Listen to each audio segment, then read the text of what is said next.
Una charla para entender lo que está pasando. Esta es la conversación de hoy en Turno AM.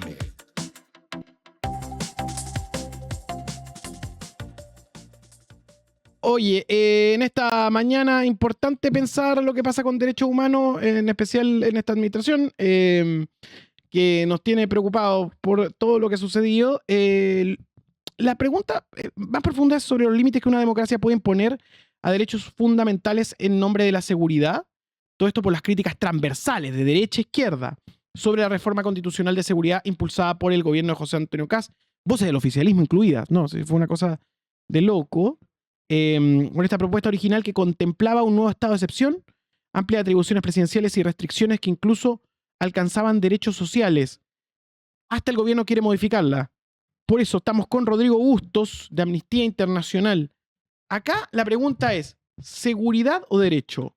Rodrigo, usted escribió que antes que llegara a Casa de la Moneda había un peligro, que era el peligro de la política del miedo, y advertía que la seguridad podía usarse para instalar discursos que tensionan derechos fundamentales. ¿Creen que sus aprehensiones se están materializando? Nicolás, muy buenos días. Buenos días. Muchas gracias por la invitación. Y la verdad es que efectivamente veíamos una amenaza porque hay un guión que no es solo propio de Chile. De alguna forma es el guión que se ha seguido en otros países de la región, como Estados Unidos, como Honduras, como Argentina, y también de otros países de Europa, un poco también algunos de los que se van a reunir en este denominado Foro de Madrid en los próximos días en nuestro país. Sí, expliquemos un poco que viene una reunión de estas ultraderechas en Santiago de Chile, en la cual está Javier Milei invitado. Así es. Y también representantes de Vox de España y en general los referentes que ha tenido el presidente Kast, antes candidato Kast. Recordemos que cuando él salió elegido fue a ver a Orbán en Hungría, dijo que era un modelo para él, hace un modelo Bukele en El Salvador, y ahora vemos las medidas de seguridad y son más o menos en la misma línea, son muy similares. Sí, hay que hacer un doble clic sobre esto. El Foro Madrid está en este momento dividiendo a la derecha chilena porque hay sectores del oficialismo que piden que Kast se reste del encuentro debido a que se trata de un encuentro ideológico. Kast va. A esta hora va a esta reunión, una reunión que tiene un montón de características autócratas. Máximo Pavés defiende que vaya. Evópolis se desmarca el foro. Dice que descarta de participar del encuentro de la ultraderecha mundial en Santiago. Y La Moneda defiende la participación de Kast en un foro de ultraderecha. En ese sentido, lo que hemos empezado a ver es que el concepto de iliberal le va quedando. Y eso es una forma suave de decirle autócrata potencial.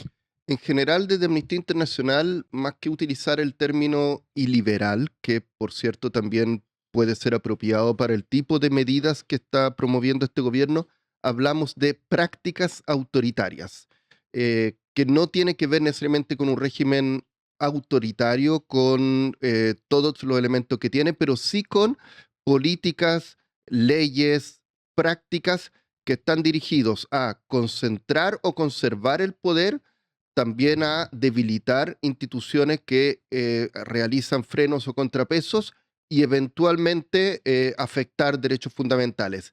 Todos esos elementos, creemos, Nicolás, están absolutamente presentes en la reforma constitucional que ha enviado el gobierno al Congreso y en una serie de otras medidas. La verdad es que esto es, de alguna manera, un paso más, un paso muy relevante más, pero creemos que hay un patrón acá. Hay varios que han dicho que hasta ahora, en los primeros 5 meses y medio, el presidente Kast se había, entre comillas, portado muy bien, como un demócrata liberal.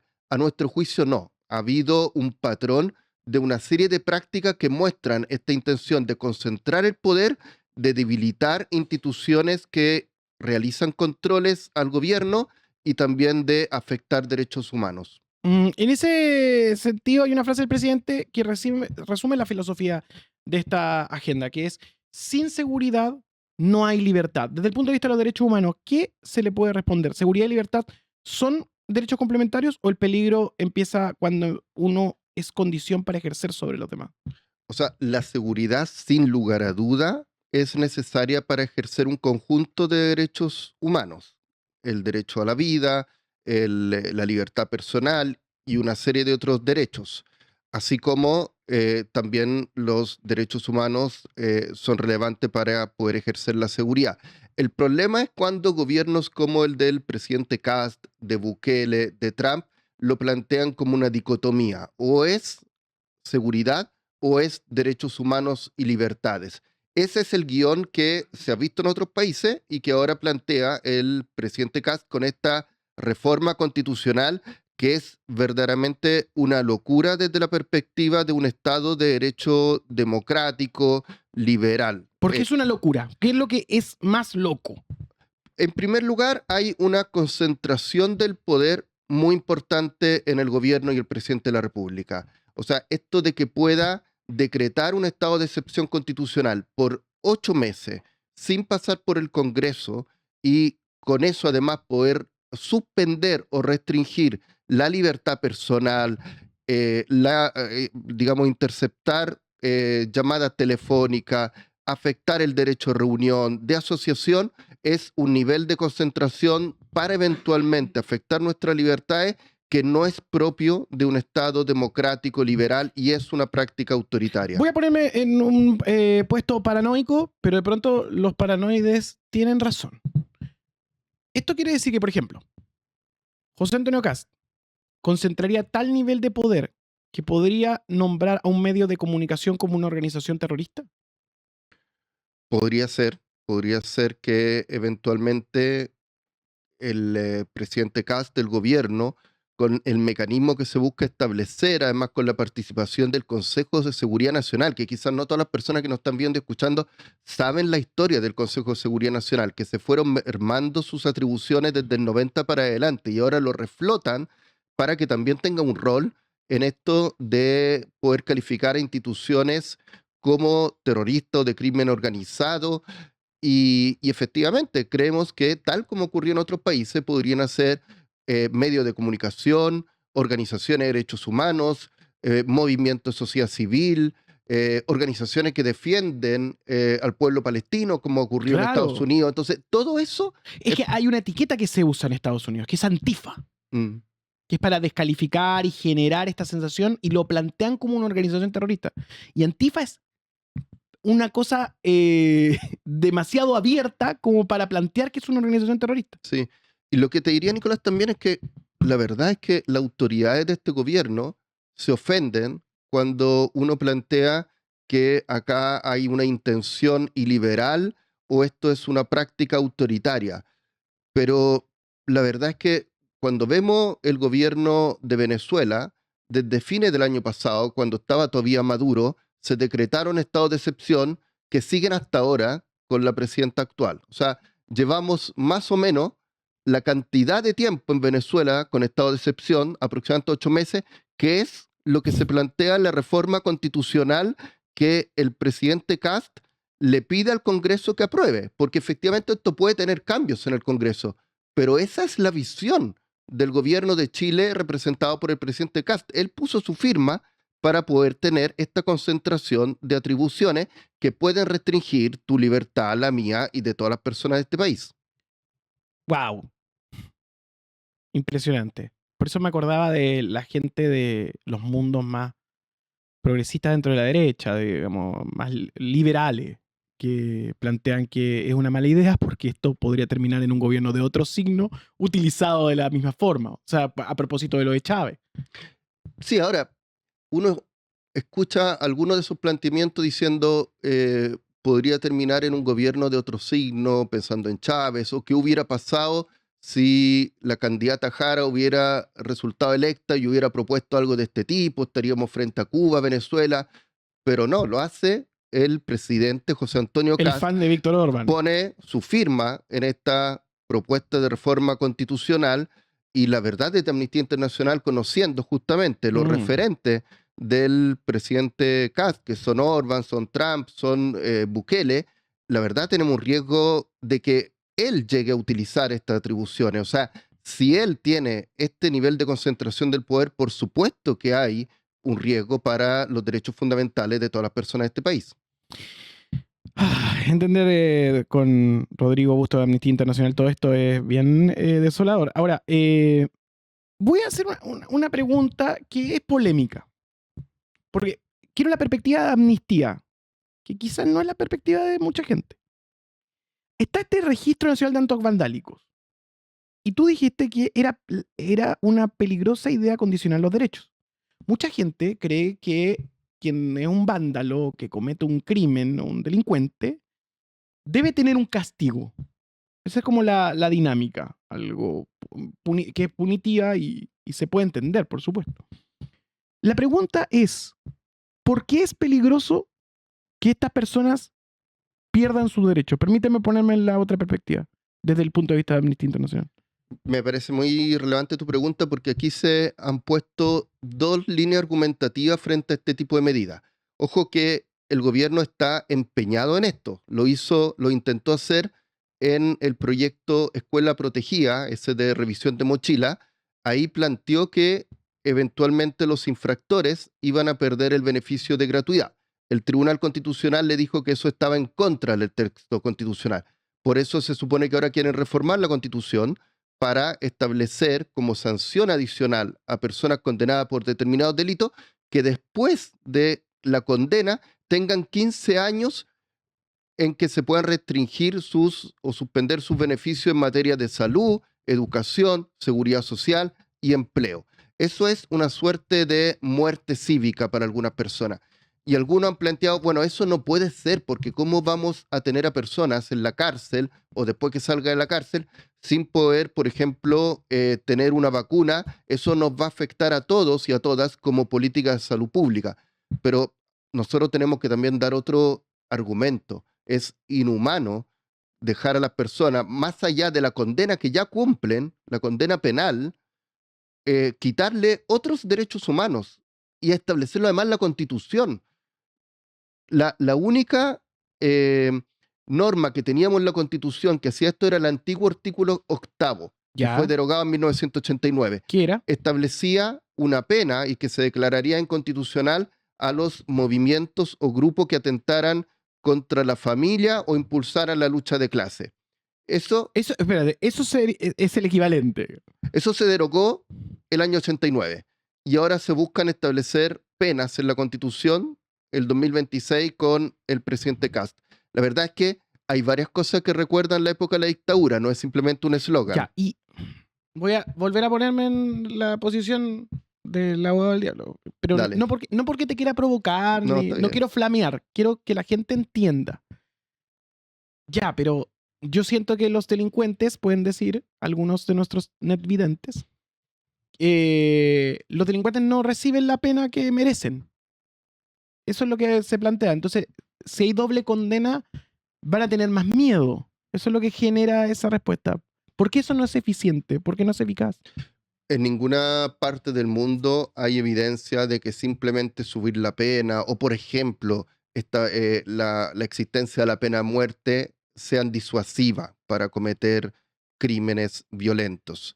Y la verdad es que llevamos, Nicolás, harto tiempo, 10, 15 años, con leyes más punitivas, también con nuevos delitos que se tipifican en el Código Penal.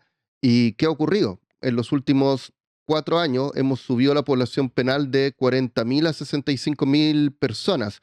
O sea, las cárceles ya están más llenas, digamos, están con un hacinamiento, y eso no necesariamente implica que sea la mejor política de prevención del delito. O sea, si por ejemplo dijéramos que vamos a replantear el nombre de esta reforma, porque todos dicen la reforma, ¿cómo le dicen? Reforma de seguridad. ¿Qué pasa si le decimos reforma Chilezuela? Puede transformar a Chile en Venezuela. ¿Es un término correcto? Yo creo que una reforma como esta es muy similar a lo que hizo Maduro el 2016 y a lo que ha hecho el gobierno de Venezuela en los últimos 8 meses. Tener estados de excepción con una concentración del poder tal donde el gobierno puede limitar las libertades de todas las personas del país. O sea, va absolutamente en la misma línea. O sea, José Antonio Kast quería transformar Chile en Chilezuela. Finalmente él lo querría lograr. lo cual parece muy irónico tomando en cuenta cómo han administrado el discurso chilesolanos. Así que yo creo que ahora que le dan cuenta que en turno le vamos a decir Reforma Chilezuela, para ver que se abre el imaginario y podamos comentarlo, porque es peligroso esto. Y por lo mismo, te quería preguntar sobre el estado de excepción. ¿Qué controles mínimos deben existir cuando un gobierno recibe facultades extraordinarias? Entendiendo que quiere 8 meses, lo cual es una locura. Primero que nada, tiene que haber una aprobación del Congreso. La verdad es que en los otros 4 estados de excepción constitucional, Nicolás, que tenemos en Chile, incluso el estado de asamblea en caso de guerra externa, hay mayores controles del Congreso que en esta reforma que plantea el gobierno de José Antonio Kast. La Constitución entiende que eventualmente un estado de excepción constitucional pueda empezar a aplicarse antes de que haya aprobación del Congreso. Para eso, en varios casos, da un plazo de 5 días. Aquí estamos frente a un estado de excepción constitucional de 4 meses sin pasar por el Congreso, renovable por otros 4 meses, donde el gobierno, en este caso el presidente Kast, podría afectar nuestra libertad personal, o sea, detenernos por orden del gobierno, podrían exiliarnos, podrían interceptar nuestras comunicaciones, podrían suspender el derecho de reunión y el derecho a asociación. Por eso, la verdad que esto no tiene nada que ver con una democracia liberal y desde Amnistía Internacional decimos que es derechamente una práctica autoritaria. Interesante. Ahora, hemos discutido en este concepto, un concepto polémico, que es que yo lo vi en vivo. Yo tengo la experiencia de haberlo visto en vivo. Fue una charla de la Asociación Nacional de Prensa, se presentaba el presidente Kast. Muy pedestre. Es muy simplón este presidente.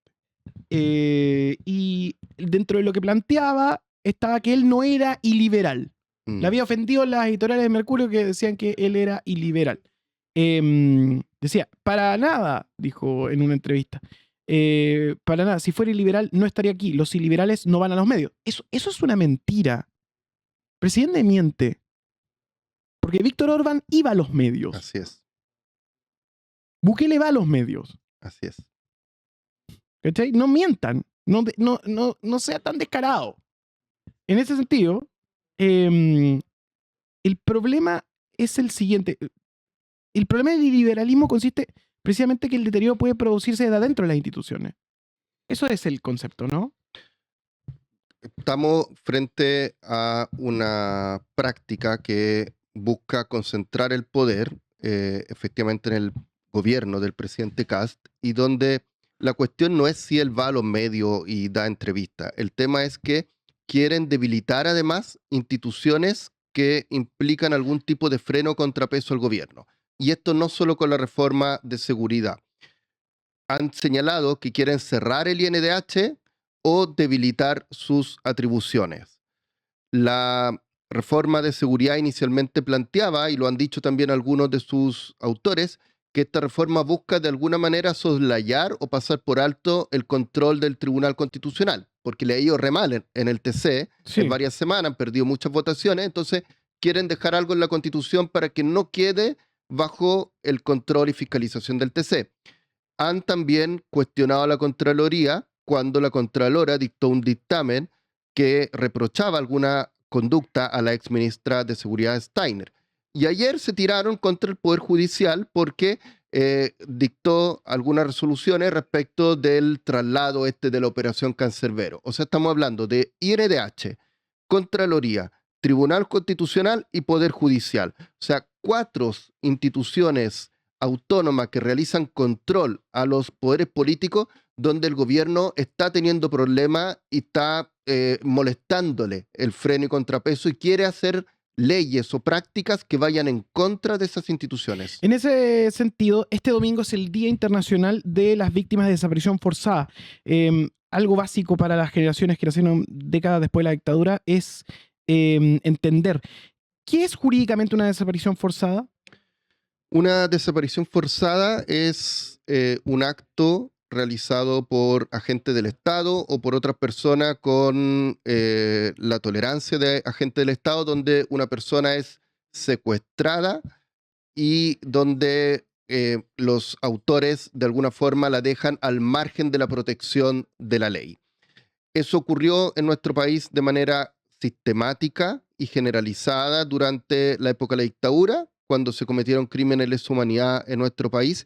Y lo que nos preocupa, Nicolás, especialmente en el marco de este Día Internacional de la Desaparición Forzada, es que durante este gobierno se refuercen las narrativas negacionistas. ¿Y cuáles son esas Porque a propósito del narrativas caso, negacionistas? por ejemplo, de Bernarda Vera, que se ha dado a conocer, Claro, donde una persona que se tuvo que corregir la lista de personas detenidas desaparecidas porque no era tal. Y pero no, era una excepción. es una excepción. No es el primer caso, pero son muy pocos los casos, así como también hace algunos meses se agregó una persona, Luis Sotopino, que tenía 15 años y que no estaba inicialmente en el informe RETIC, en ese listado. Entonces, ha habido algunos casos que se han tenido que agregar o sacar, pero lo que no puede ocurrir es que en el marco de este gobierno busque instalarse una narrativa, un discurso negacionista de que esto no ocurrió y que se trata de falsos desaparecidos, Claro. digamos, que era lo que se decía en la dictadura civil-militar. Ujú. En ese sentido, las violaciones a derechos humanos, ¿qué nos enseñan?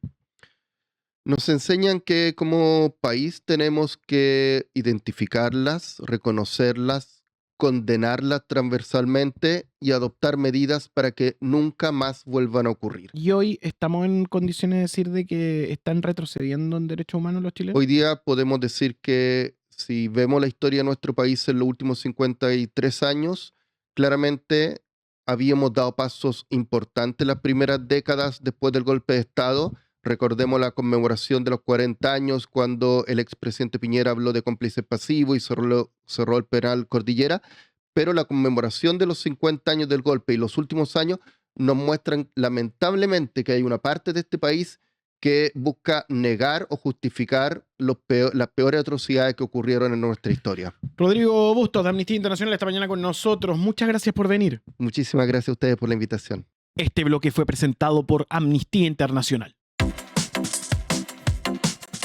Una charla para entender lo que está pasando. Esto fue la conversación de hoy. En Turno AM